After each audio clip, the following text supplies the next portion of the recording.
Hi, Martin Manconi again, and welcome to watching our show. I think you're going to find this very interesting.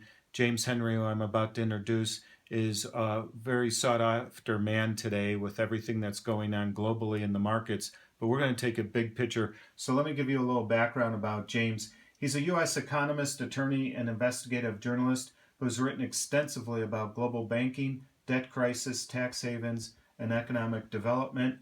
In the corporate world, James served as chief economist at McKinsey and Company. He's a senior fellow at Columbia and Yale. He's written several books. How I discovered him was through his interviews on The Real News, Democracy Now! He's a lot of his stuff is on YouTube, and two movies that he was very involved with. One is The Price We Pay, which you can rent or buy off of Vimeo, Vimeo.com, and the other is We're Not Broke, and that you can find free on YouTube. And I'm going to try to link some of this. So, welcome, James. Thank you for coming on the show. Good to be here. So, James, you're kind of renowned guru for where about 15% of global wealth is today. And I'd like you to start off with framing what you discovered and what that wealth is. Well, I've been studying the global haven industry, we call it, offshore tax havens, and tax dodging by wealthy companies and individuals for a very long time. And I've teamed up with the Tax Justice Network, which is a global organization that goes about trying to fight for tax justice and oppose havens. Basically, if you're not familiar with the haven industry, there's about 91 offshore havens, places like Cayman Islands, Bermuda, the Isle of Jersey, but also onshore havens like Delaware and Switzerland, where people can, if they're wealthy enough, they have private bankers who can help them set up arrangements that allow them to basically live tax-free on investments and to park their money through these havens. Much of the money ends up being invested under the management of major banks, but it goes through shell companies or trusts which anonymize the holdings of this so nobody can And how be much money tracked are we down. talking about? And so we're talking about 21 to 32 trillion dollars offshore as of 2010, and that's grown since then at a very healthy rate. So, is it oversimplifying it to say that around 30 million trillion dollars of over 200 trillion dollars of global wealth is not paying taxes? That's about right. And it's very hard for governments, especially in the developing world, which is the source of about a third of that, to collect any taxes at all from offshore wealth that's parked through havens. And what's the distinction between a tax haven and tax evasion? Well, I think, there's, as Dennis Healy, a former chancellor of the Exchequer, said that the difference between evasion and avoidance is the width of a prison wall. Uh, in this game, technically some of this stuff is legal, but legal means you can't find it, or it would take the auditors too long to search for it, or the arrangements are just too complicated to figure out. So you have, in the corporate side, you have major players like Apple that are paying less than 2% worldwide income tax on their offshore income, which is becoming a substantial fraction of their corporate value. And they parked a lot of money offshore by pretending that they have R&D labs in Ireland. Right. So they basically set up companies in Ireland and Bermuda, and then assign patents to those companies, and then pay themselves royalties tax-free on a lot of their income. Now, that's a kind of sophisticated game that involves major multinationals. It also involves many of the major banks have used offshore havens for this purpose, and you have the world's leading law firms and accounting firms helping them do it. So it's a big business. So maybe the difference between evasion and haven is how the laws have changed to create greater flexibility over the past decade or two, that has grown this industry? The laws are actually written by the industry. That's the kind of the other side of this, which is Really, I the find that so surprising. enormous political influence. So, asking whether something is legal or not is a little bit missing the point. That But what if you got to design the laws that govern your own behavior, right? So is it safe to say that some of the things that are legal today, 20 years ago, would have been illegal? that's right. About 1970, there were maybe 10 to 15 havens of any significance offshore, and this industry has really grown up since the 1970s. Under the influence of these major interests, the global banks, law firms, accounting firms, and it's really a global industry now that's helping to avoid taxes. So we have this situation of representation without taxation. If you're rich enough or a big enough company, you can basically pay whatever your heart desires. Right, and you so these corporations, Apple being the largest corporation in the world, has all of the benefits of operating physically their businesses here, having the employees' families, having schools and parks and things to do, etc.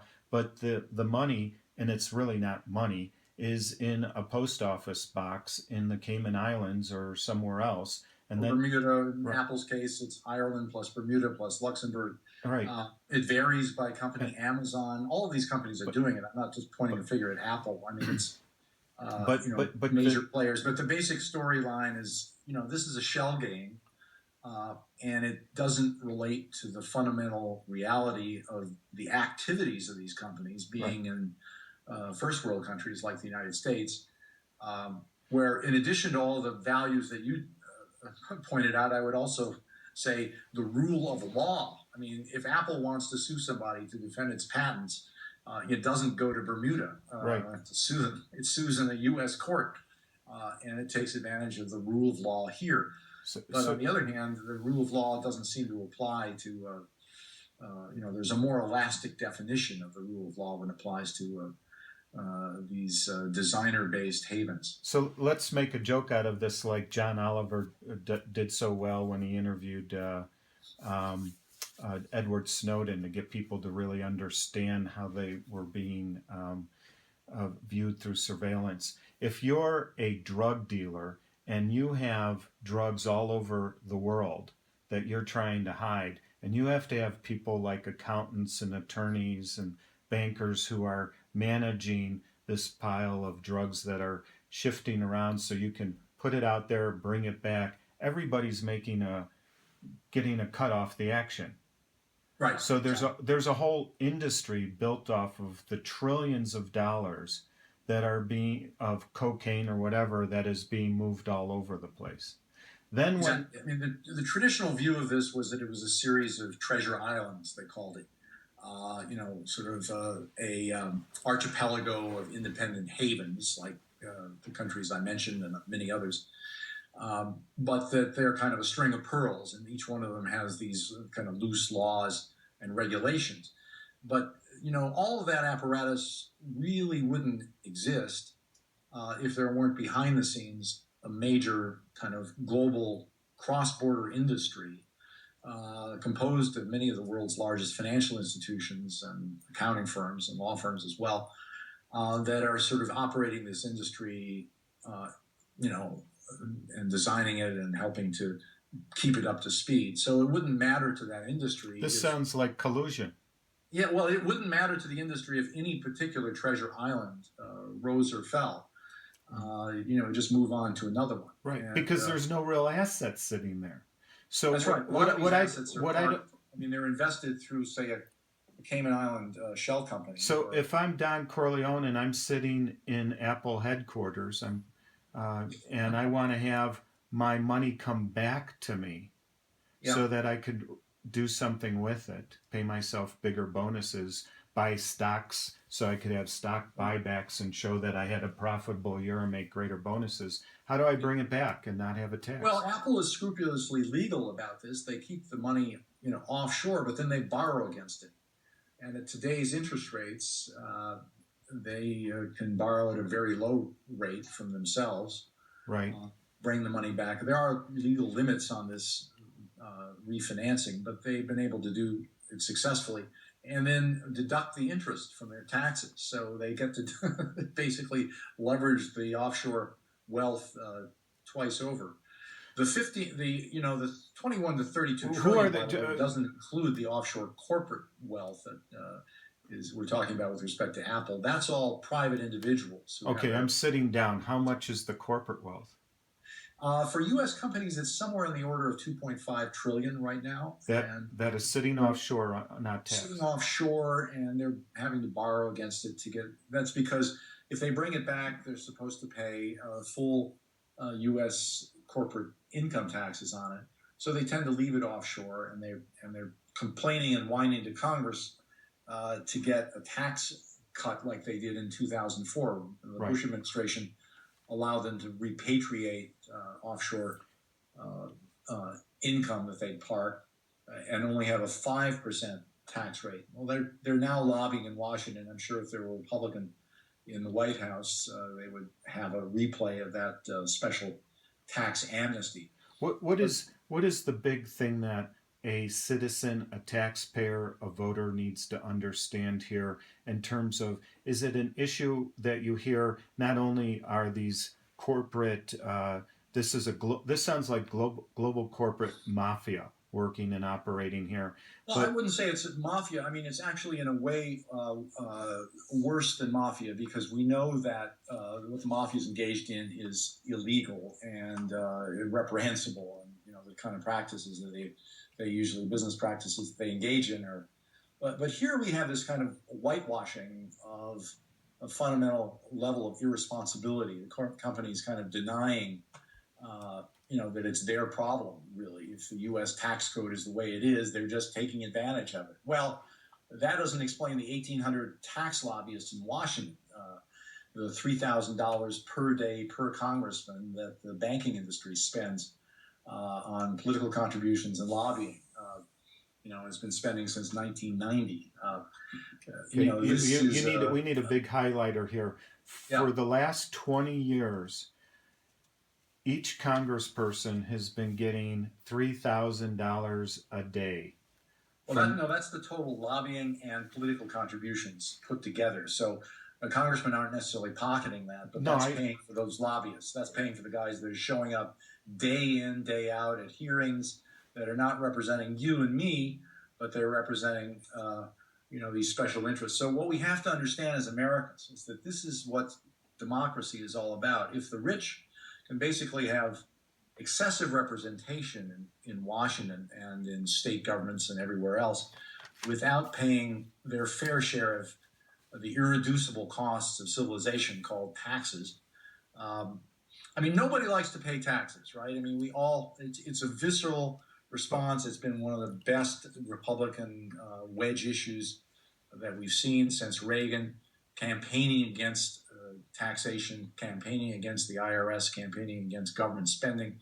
But the fact is, at the end of the day, you don't have a civilized society unless you have a progressive tax system. We have tried debt finance, we have tried inflation, we have tried privatizing government functions, but at the end of the day, you have an irreducible 30% of the economy that has to go into schools and hospitals and roads and air traffic control and national defense and all of the border security that the Republicans want to see. Well, Somebody has to pay for that, and if it's not going to be uh, the rich paying their fair share, it's going to be regressive taxation.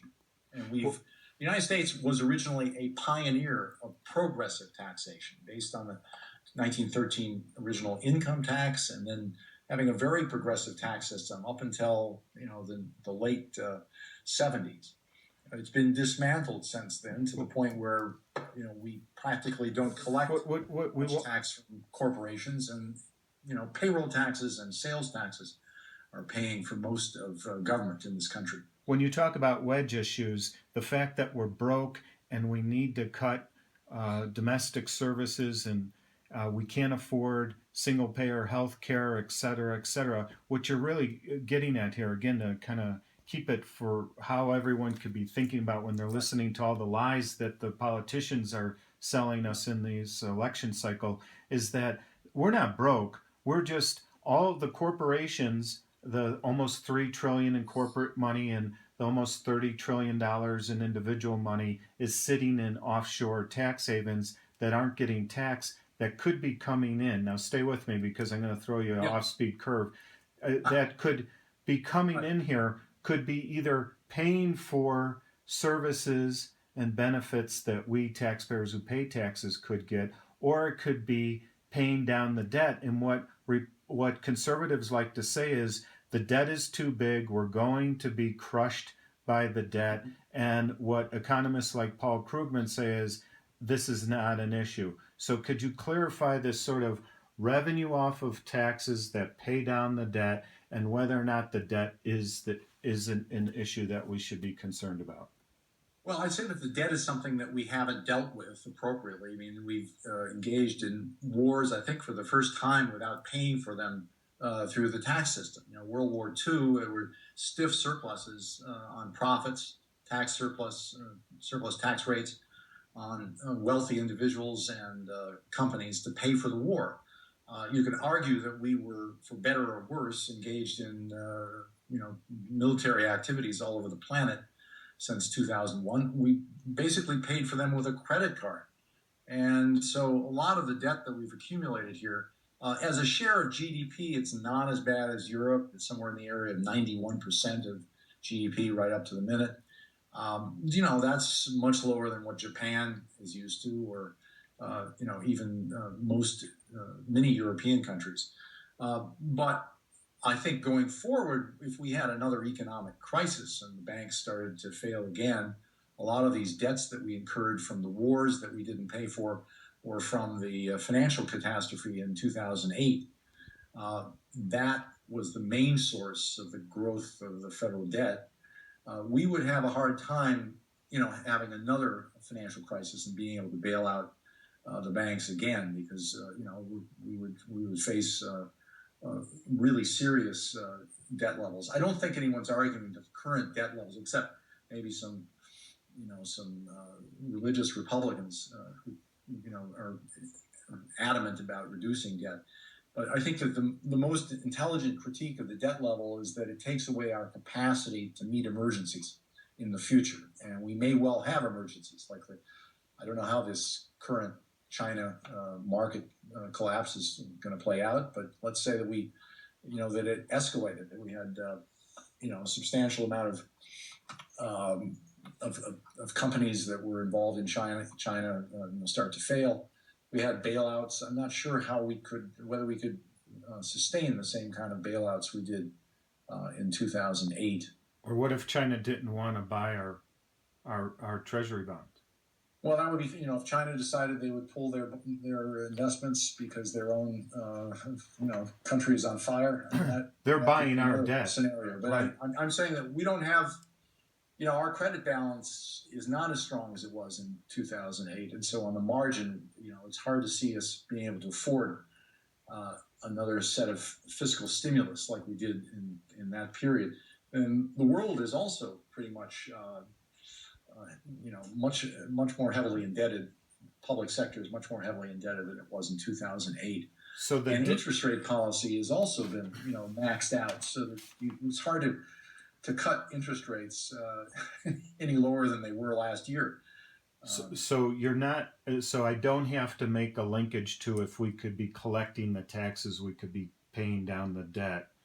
What's a better way of saying it? If those taxes weren't being paid, if those taxes were being collected by corporations and individuals, it could put less of a tax burden on me or you as an individual or a small business. Down the road, we're going to be paying for the existing debt, and the interest on it is consuming an enormous amount of the federal budget, and I think we could be,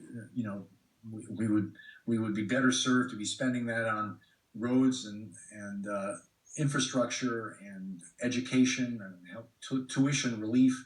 That's actually an investment, a very productive investment in non-human and human capital, and with very high rates of return compared to the costs. So there's a lot better things we could be doing if we collected more tax revenue with that money. and rather than paying it to just to the current cost of the debt are substantial. And that, in addition, though, would be providing a cushion against these future emergencies. So if corporations and these very wealthy individuals are getting representation without taxation, what is capitalism really? How is capitalism really functioning right now? What's your definition of that? I mean, I don't have capitalism is pretty hard to. It's a widely used phrase, but it's hard to When you define hear terms like simply. vulture But to say, capitalism, I mean, private markets, they're functioning without overweening government regulation. I think that that's a reasonable definition.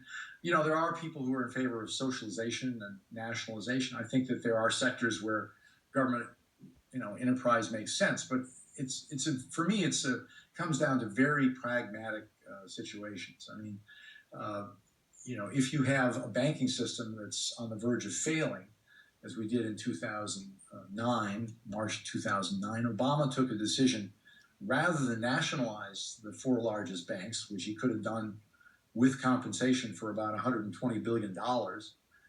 He decided to bail them out. So he spent somewhere in the order of $1 trillion over the next 5 years bailing out the major banks and non-financial institutions that were about to fail. So, that I think was a bad decision. There we could have nationalized those banks, cleaned them up, reprivatized them, broken them up, ended up with a much more competitive banking system.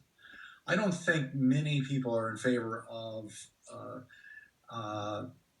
state-owned enterprise as a first choice. They look at the performance of the banking industry or the medical industry, and they say, look, single payer makes a lot of sense pragmatically.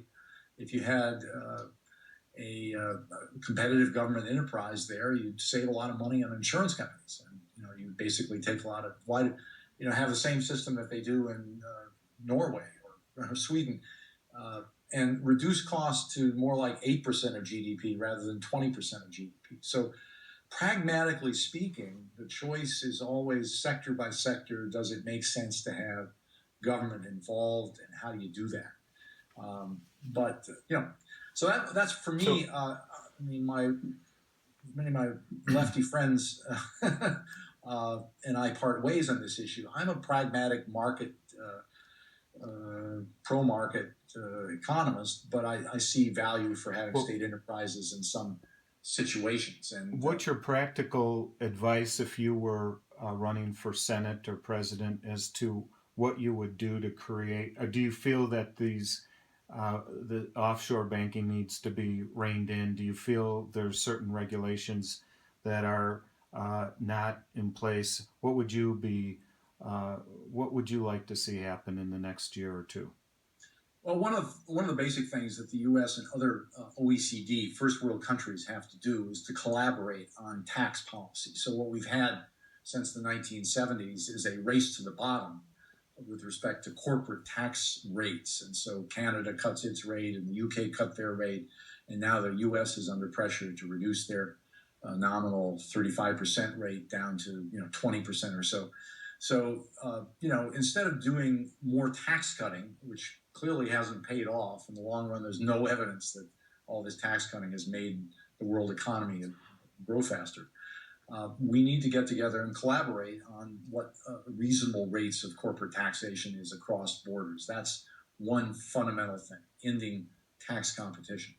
A second thing is on this individual side, it's just unconscionable that the very same financial institutions that we bailed out in 2008 that were responsible, for the Big Short. I mean, you just watch that film and weep, that have gotten away with, I've added up the numbers. They paid $275 billion in fines, the top 22 global banks, for their misbehavior since 2000.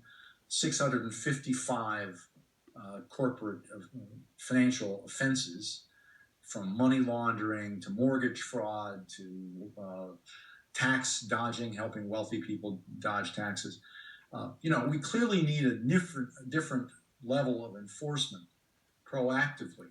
This is a cost of doing business for them. two hundred and It fifty is. billion It's a dollars, pass through. in They the, pass it on to it's. their customers. The I fines think have you've made said it's about no three difference. percent of their revenues. Exactly. And they pay it late in the day. So all of the offenses were committed between 2000 2008, and they're only now, having to pay these And fines weeks is later. correct this, Smith? Did the banks pay back the bailout money, Not on a dollar for dollar? reasonable rate of return to investors, and not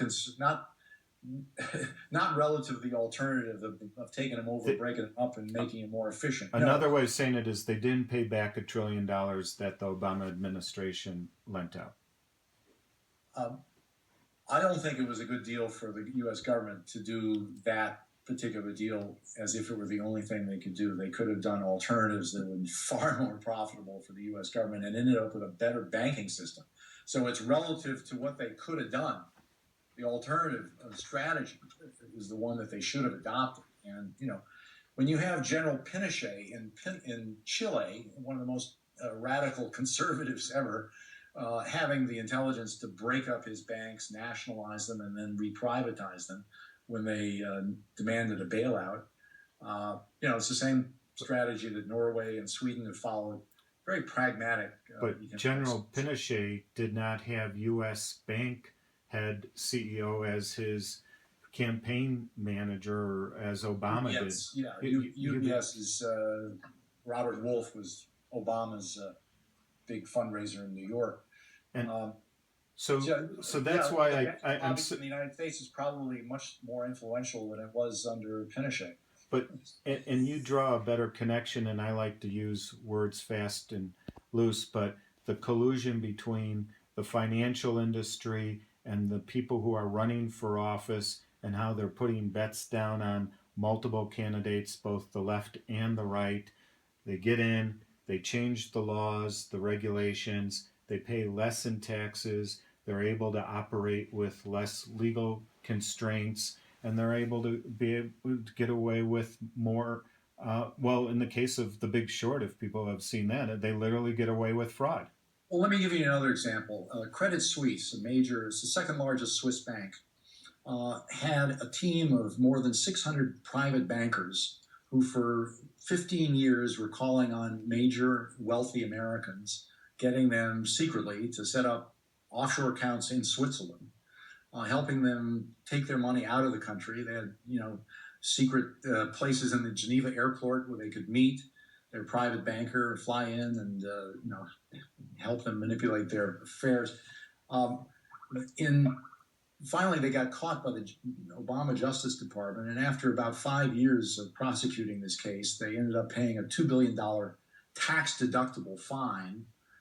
No one went to jail. They didn't lose their operating license. Right. Credit Suisse is still permitted to issue securities in the United States and to advise U.S. pension funds. And so I organized, Ralph Nader and I were infuriated at this, and we went to the Department of Labor, which has to decide whether a bank that has pled guilty to a felony, which is what they did, is entitled to continue to advise so-called QPAM investments for major U.S. pension funds. And we spent a whole day. We got leading experts on Credit Suisse, and we got Holocaust victims who have still to this day not been paid by the bank for the Holocaust settlement, to testify against Credit Suisse. And the Department of Labor, at the end of all this, did what they've done in 24 other cases. They did a waiver for Credit Suisse, allowing them to continue. And of course, it didn't hurt that Credit Suisse had hired John Podesta's brother. John Podesta was an advisor, counselor to the White House. And he's Hillary Clinton's campaign. He's still advising Hillary. I mean, we basically have on these issues we don't have two parties. We have a bankster party, and it has different wings. But it's been very hard for ordinary citizens to have their voices heard on these kinds of issues. We're running out of time, so I want to try to just. Where do you see the next 6 months or year that people need to focus on, so that they have their we'll call our bullshit detectors up? What's happening? I don't think they can leave it up to either party to take uh, these issues on. They have to get involved and educate themselves about uh, the trend toward regressive taxation, toward the trend toward just open season on uh, for big money in politics, and on the aggressive drive that companies have and are going to be mounting to basically gut the corporate income tax even more, maybe even to repeal it. And what's Uh, your definition of regressive taxation? Regressive taxation is a system where the poor pay more. You take Brazil as a good example. The bottom 50% of the population in Right. Brazil pays more than half of the cost of government. The top 10% Who, pays much less. So it's where the poor people who can't afford the system. It's going back to really what they had in the Middle Ages when the feudal barons paid no taxes and the peasants paid all the taxes. That's what we're kind of headed for as a role model. 16 hours. It's not democratic and it's not fair. are you part of Mission Impossible and the time is that's a time ticking bomb that it's letting you know? Oh, it's no, it's not part of Mission Impossible. But this is not an impossible mission. This just takes citizen engagement. I mean, we've done this before during the. I mean, what we're really living here is kind of a second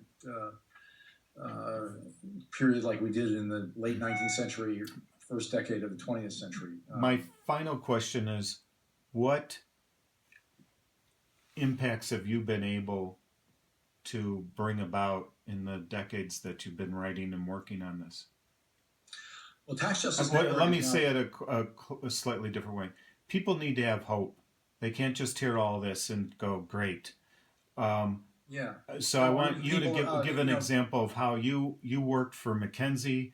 You came from the dark side, so to speak, and you've been an advocate and a champion for several decades, and you've seen enough solution come about that keeps you in the game and not just giving up. And what is keeping you going? Well, we don't have any option. Hope is the only option. I think the task of our endeavors is not to make necessary what's possible, but to make possible what is necessary. Hmm. And I think we've seen a lot of success and progress. We've gone from having no tax justice movement at all, as of say 2004, to a global movement in more than 50 countries. We've been able to get this agenda right at the top of the list for the OECD and the G20, and many national agendas as well. And we made progress in the EU, especially. Uh, and so we'll continue to fight this battle. There's simple, basic reforms that we're asking for, like country by country reporting, beneficial ownership registration, a tax on anonymous wealth that's offshore, much more tough regulation of the banks. And, that's all very doable. This isn't pie in the sky stuff. It's very practical.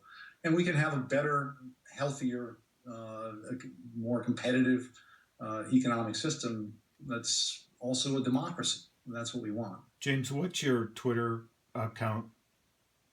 It's at Submerging Market. At Submerging Market, which is spell that out because you abbreviate. SUB MERGING Okay, so James is very writing all the time. Sorry, on Twitter. You could see what he's thinking about. He posted some great stuff today about what's happening with the closure of the China market. Um, I hope you learned a lot. I've learned a great deal. I think you're going to actually have to do some homework too and watch We're Not Broke. Watch uh, The Price We Pay. Just Google it. You'll find it. And the Tax Justice Network also has an excellent website, taxjustice.net, which has an enormous amount of material. And so if you start getting interested in this issue of fairness and tax justice and democracy, then, these are things you want to defend. There's a lot of information out there. And you now know more than your senator, your congressman does probably. So when you meet them, you could ask them questions. And the more you write about this, the more you talk about this, the greater the change can come about. Thank you very much, and thank you, James. Quite welcome.